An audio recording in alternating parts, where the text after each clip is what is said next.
Okay, for our next watercolor activity, we're going to try getting a little bit more precise with our shapes. So for this, I need dry paper, pretty dry brush. You don't want to have too much moisture on it. And you're going to pick a color. So let's say I'm going to pick yellow. We're going to use two contrasting colors. Pick a light valued color and a darker valued color. If you wanted to, you could even mix a custom color.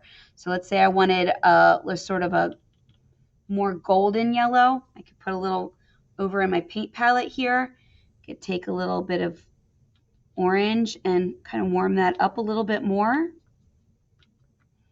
If that was too orange, I could even go back and add a little bit more, making sure to wash my brush in between. So what I'm going to do is I'm going to make a shape with pretty precise edges. It could just be a circle or a square. I'm going to make a star. And I'm going to fill this in.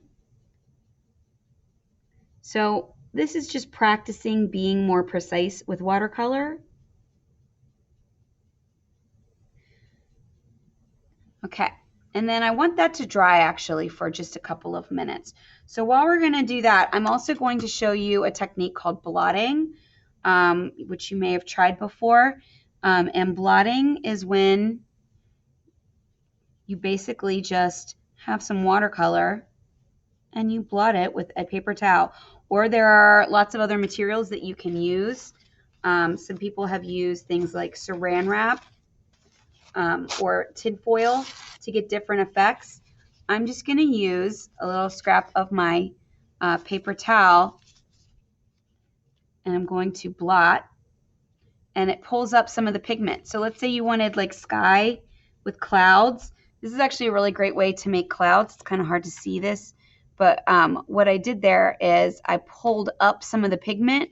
While it's still wet, you can do that at any time. You can still go in like up here. If I wanted to pull up some of this pigment, I could press down, pull it up, and you see it's lifted up the pigment from the paper.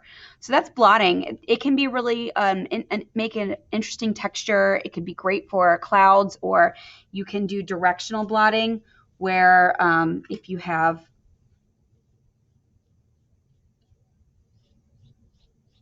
let's say you have some like water and you're trying to make it look like water. Water often has like horizontal ripples.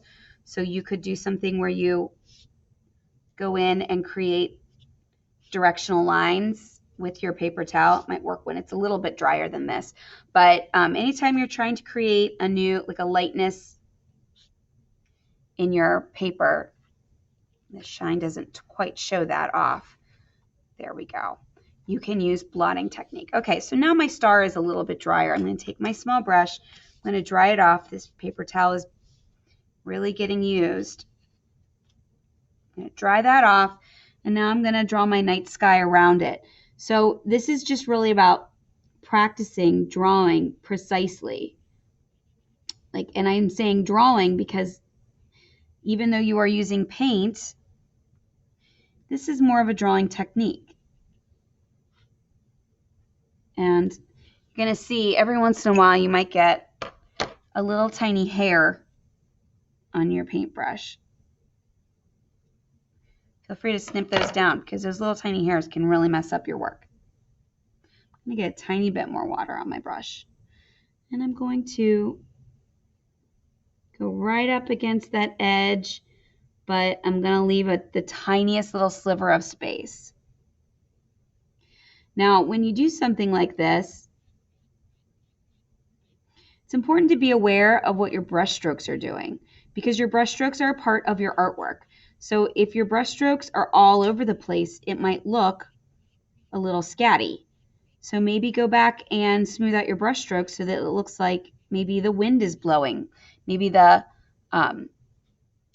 lines of your brush strokes actually create a little bit of a night sky setting. So this is a little bit more about practicing your control and your brush strokes. I'm a big fan of turning the paper to go with the lines you feel more confident. So if you feel more confident pulling the brush towards you, turn the paper so that you can do that. And this is the last of our watercolor techniques. Now there's lots more you can find if you like watercolor and you look up watercolor techniques, you're going to find an endless amount of watercolor techniques. There's putting salt or other materials that create interesting effects. There's lots of different things you can do with watercolor. But sometimes we forget that watercolor isn't just this this pale watery line that sometimes we get when we automatically use these pigments without adding some water to actually combine the pigment and the water together. The pigment and the water have to work together to break down so that you have a solid paints. And you can do a lot with watercolor and make it look almost like acrylic paint or tempera. So go ahead and try out these techniques. When you are done with all of these, we'll apply these to an actual project. Good luck.